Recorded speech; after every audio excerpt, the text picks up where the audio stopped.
Hai, nama saya Francie Amanda dan dalam video ini saya akan bercakap dalam dua bahasa yaitu bahasa Melayu dan bahasa English. Dan dalam video ini saya akan memberikan pendapat saya mengapa belajar secara bersemuka perlu dijalankan serta membandingkan cara pembelajaran Amerika Syarikat dengan Malaysia. Secara pribadinya, saya bersetuju bahwa belajar secara bersemuka itu sangat penting. Walaupun tidak dinafikan bahwa wujudnya teknologi di dunia modern sekarang membuatkan ramai beranggapan bahwa belajar secara talian lebih efensif berbanding belajar secara bersemuka. Teknologi hari ini sangat membantu dalam setiap pergerakan manusia. Kemajuan di dunia internet dengan rakan kongsi mudah alih pintar menjadikan kehidupan lebih mudah dan tanpa batasan jarak. Tambahan pula, banyak perkara yang kita boleh pelajari atas online. Akan tetapi, belajar secara online ini banyak kelebihan dan kekurangannya. Antara kelebihan belajar atas talian ialah, pertama sekali, adalah ia lebih selesa. Kerana mempunyai sambungan mudah alih seperti laptop dan internet, kita boleh mula belajar dalam talian mengenai subjek atau bidang pengajian yang kita mahu, tidak kira di mana kita berada atau masa untuk belajar. Oleh itu, jarak tidak menjadi masalah untuk belajar secara akademik atau profesional. Kedua ialah ia lebih fleksibel. Oleh kerana kita tidak perlu bergerak ke mana-mana pusat atau mengikuti sebarang jadual kemasukan atau keluar, pembelajaran menjadi lebih mudah dan bagi belajar secara atas talian. Ketiga, ia menyesuaikan diri dengan keperluan pelajar.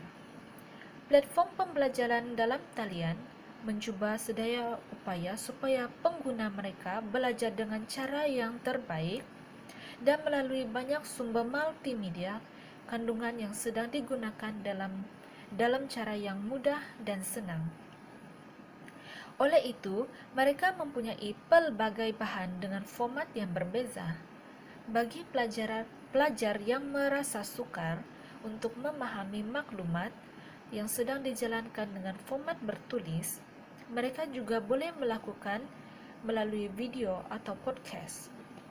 Yang keempat ialah ia tidak mempunyai sekatan. Seperti yang telah kita katakan di atas, berkat pembelajaran dalam talian, kita boleh belajar dari mana saja, tidak kira di mana kita berada. Ia tidak lagi pelik untuk melihat bagaimana terdapat kemungkinan untuk menterjemahkan dari bahasa lain ke bahasa yang lain bagi mempercepatkan proses pembelajaran. Tetapi, di sebalik kelebihan dia, ada juga kekurangannya. Pertama sekali, bukan semua pelajar ataupun guru mempunyai akses internet atau peranti yang diperlukan untuk pembelajaran dalam talian. Meskipun Malaysia semakin bertambah baik dalam kadar penembusan internet secara keseluruhan, perbezaan jurang digital masih ketara antara kawasan bandar dan luar bandar. Perbezaan yang ketara boleh dilihat apabila membandingkan kadar penembusan jalur lebar antara negeri, terutama pelajar yang berada di kawasan pedalaman. Seterusnya, aktiviti pengajaran dan pembelajaran dalam talian juga terganggu apabila pelajar yang berasal daripada keluarga miskin dan berpendapatan rendah tidak mempunyai telefon bimbit, komputer riba, tablet, TV ataupun teknologi maklumat dan komunikasi ICT yang lain di rumah yang boleh menyokong pembelajaran atas talian. Oleh itu, pelajar yang tidak mempunyai akses kepada peranti digital dan pencapaian internet akan mendapati mereka terpinggir dan tercicir dalam pendidikan, manakala rakan yang lain boleh terus belajar dalam tempoh penutupan sekolah. Seterusnya, saya akan menerangkan perbezaan pembelajaran atas talian di Malaysia dan Amerika Syarikat, serta kelebihan pembelajaran bersemuka dalam bahasa Inggris. The COVID-19 pandemic took the world by surprise. Globally, everything has stopped. Project has been delayed, workplace closed, and school shut down. The world seems to have ground to be a halt because of the novel coronavirus. However, students continue their education through online learning and via video calls with their teacher, especially in big cities such as Kuala Lumpur. The model is currently the best alternative, as keeping school open poses a safety risk for the student. Globally, many countries have adopted this approach. School in New York, the United States, prepare for online learning by distributing gadgets to the students, ensuring they had access to learning materials.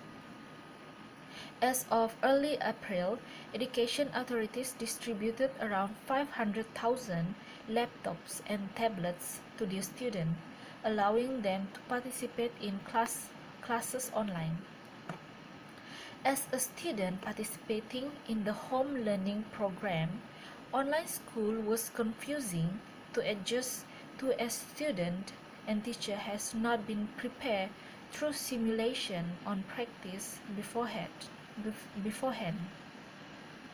Students reported the home learning programs to be even more stressful than regular classroom. Some of the common reasons for they went along the line of normal classes may have been difficult, but having friends make it so much manageable and less stressful. Online classes take out the benefit of having friends to socialize and being stuck along with nothing but assignment.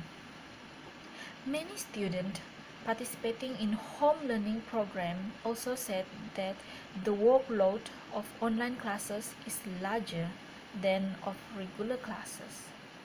The general consensus is that home learning program, although highly beneficial and a good alternative to school as school are closed, still require some getting used to by students, as it novel concept and not many are experienced with them. However, although the closing of school does have a silver lining, home learning program where students are still able to learn, the true sufferers of the government order of school closing are the students in less fortunate situation and the students who are in school that are not well funded.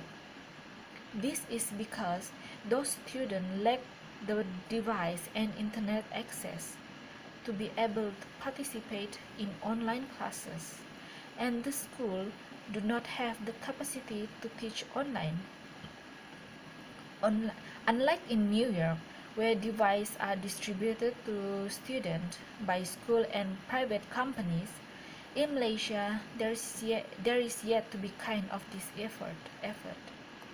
This leaves many students in a bad spot where they are unable to receive an education, although internet service providers have been giving out free data package. They are simply not capable of spotting video calls on programs such as Zoom.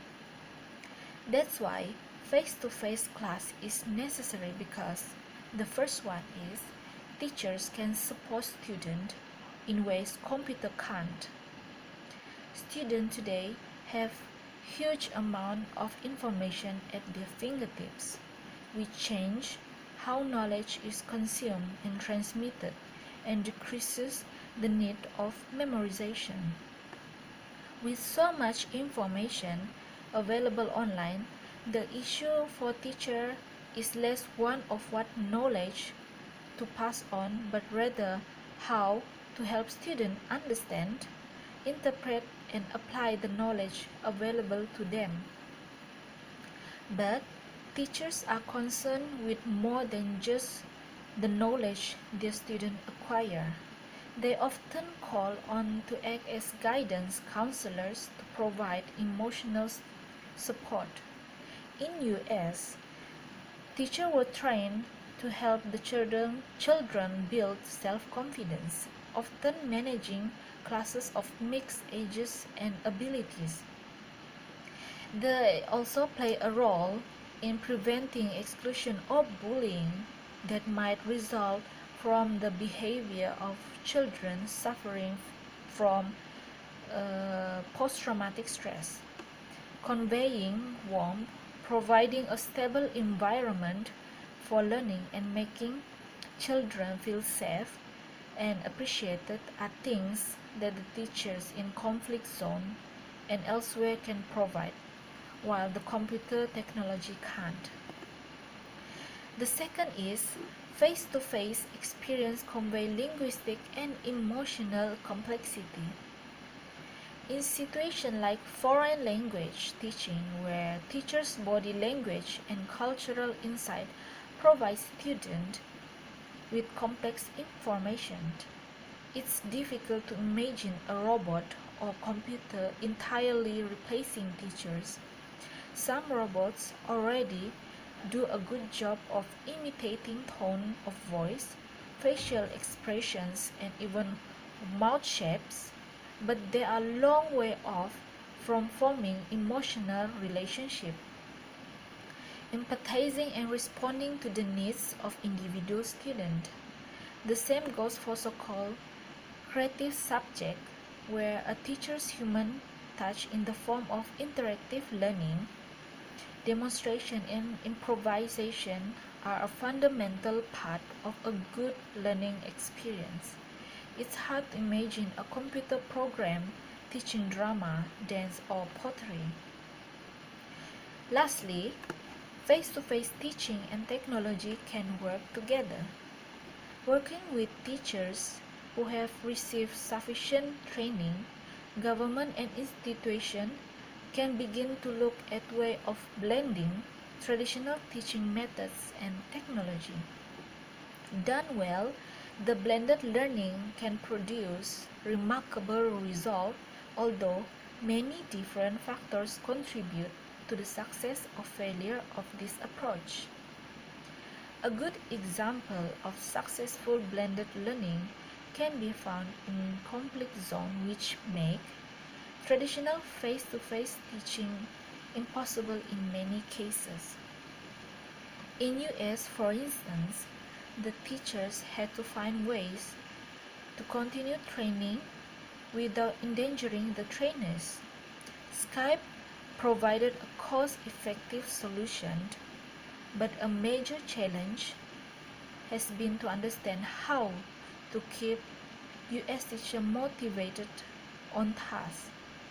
Although the student can see their trainer on the screen, an important part of the success has been to have local assistant teachers in each classroom to help learners with any questions and support them in the ways described above. There is no single recipe for success when combining traditional and digital methods, but it's clear that human presence, even remotely, still play a important role in student classroom for motivated them in progress of learning. That's all from me. Thank you.